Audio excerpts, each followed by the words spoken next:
Let's go there. You know what sex does to people.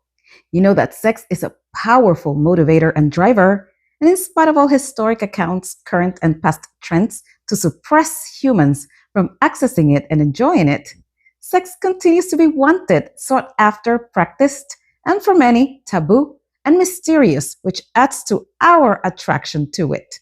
So today, we're exploring a topic that's spicy, a little controversial, but very human. Why are so many people turned on by forbidden sex? Whether it's fantasies about the taboo, secret affairs, role play, or simply doing something you're not supposed to, there's something undeniably alluring about crossing lines in the sexual imagination. Just look at the media. Every day there are news about how forbidden sex takes people into wild rides. But what makes forbidden sex so exciting? Is it just about thrill or risk, or does it go deeper into our psychology, our history, and even our need for freedom and self expression? Let's dive into the real reasons forbidden sex turns people on and what it reveals about desire itself. Ready? Let's go.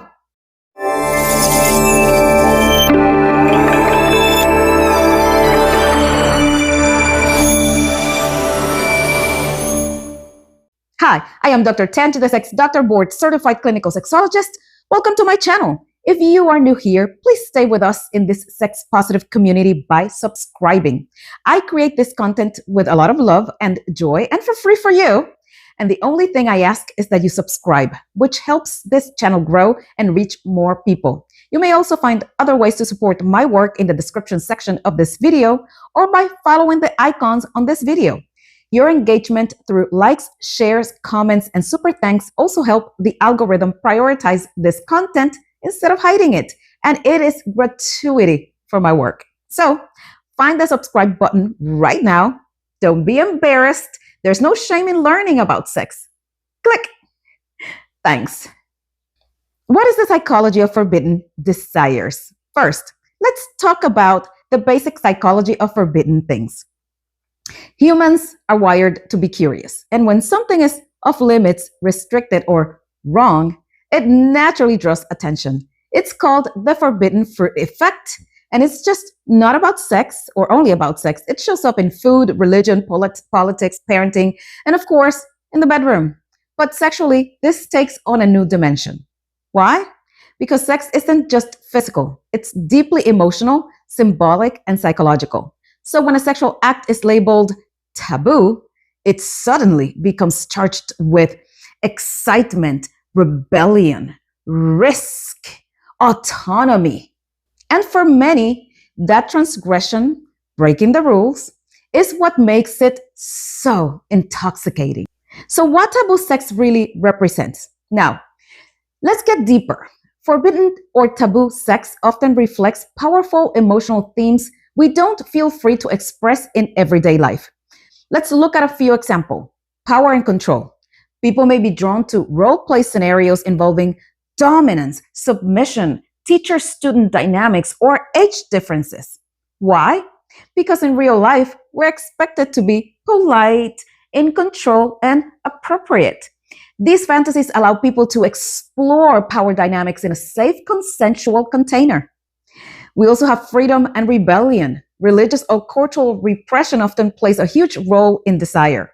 When you're told your body is sinful or sex is bad, fantasy becomes a way to reclaim agency. Forbidden sex becomes a symbol of freedom and liberation from shame. Then we have intensity and risk.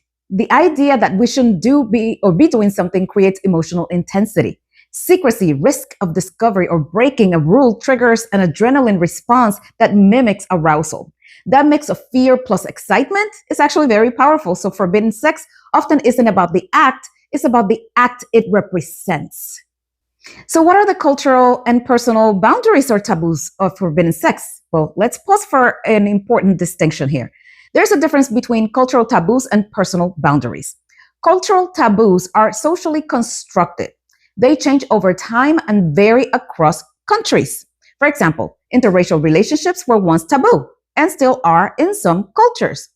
Queer love was considered forbidden in many places and it's still criminalized in others. Ethical non-monogamy. BDSM or kink may be taboo depending on the context. But personal boundaries are about consent, safety, and respect.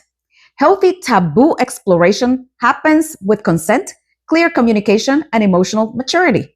It's not about coercion, harm, or deception.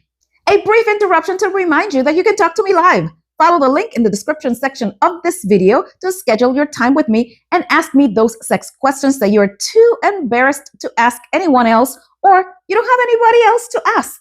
There's no shame in asking, just straightforward answers. I hope to see you soon. Why some people fantasize about forbidden sex but they don't act? You might wonder, if people crave forbidden sex, why don't they act on it? That's a great question.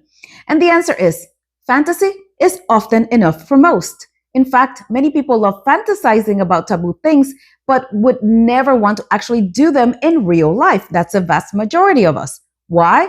Because fantasy is safe, private, and symbolic. It gives the brain a playground without real-world consequences. Sexual fantasies about taboo subjects are often metaphors for something deeper. For instance, a desire to be wanted beyond limits, a hunger for control or surrender, a need to be feel, seen, powerful, or free. Fantasizing doesn't mean you're broken or immoral. It means you're human, imaginative, and capable of exploring desire consciously. So how can we explore taboo desires safely? If you're curious about exploring your own taboo or forbidden desires, here's how to do it in a healthy, safe, and empowering way. First, reflect without shame. Ask yourself what the fantasy means to you emotionally. What are you craving? Then talk to your partner if applicable. Open, non-judgmental communication can turn taboo ideas into deeply intimate experiences. Explore through role play or writing. You don't have to act out everything in real life. Fantasy is valid on its own.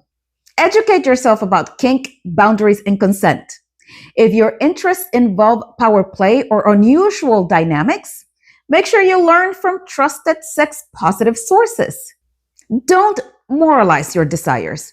You didn't choose them. You can choose how to express or explore them, but they don't make you bad or wrong. So why do people like forbidden sex? Because it lights up parts of the psyche that crave freedom, excitement, expression, and intensity. It's not weird, it's human. Your desires are valid. The key is how you relate to them with self-awareness, compassion, and responsibility. What taboo fantasies do you have? How do you feel about them? Share in the description section of this video. I am reading. As always, I wish you safe, healthy, and pleasurable sex of whatever kind you practice. See you next time.